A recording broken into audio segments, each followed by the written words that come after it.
Today we're going to make fermented mustard greens. My dad used to make this growing up. After I washed and drained them, I set them on my countertop and just let them wilt overnight. And that's going to help dry out any extra moisture. And then we just want to chop them into like 3 or 4 inch pieces. At the same time, we're going to take 3/4 cup of white rice, put it into a pot, and then we're going to add 8 cups of water.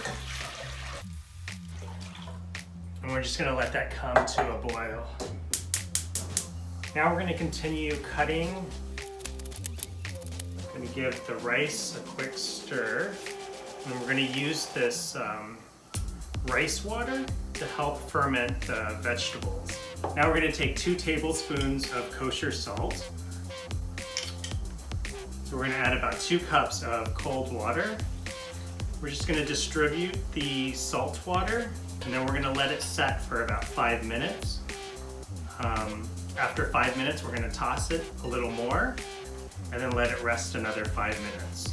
Now that it went to a boil, we're just going to turn it off, take it off the burner, and let it cool to room temperature. Salt is like super important for fermentation. It does a few things. One, it helps keep away bad bacteria, adds that crispness and the tanginess to the mustard greens later while it's fermenting. We're gonna take our mustard greens and we're just gonna press down on the greens a little bit. We're gonna break down some of those cell walls. You can hear it squish down. You don't want to do it too much, but we do want to bruise it a little bit. There we go. So that's all ready. We're also going to take a few bundles of green onions. I like to cut them in diagonals about like 2 inches or so. They kind of look like that. And then we're just going to toss it in that mixture. Now we're going to take that rice water solution that we made. I'm just going to pour in like 2 cups of that. We're going to add half a tablespoon of sugar. So adding the rice water and a little sugar is going to help with the fermentation process.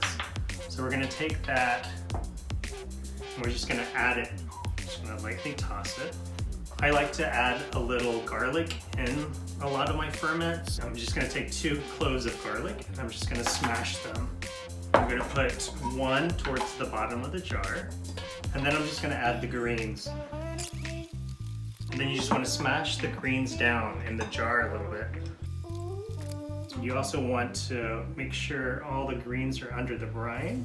So I'm just going to add a little of that solution. You don't want to add too much, but I just want to add a little so it's covered.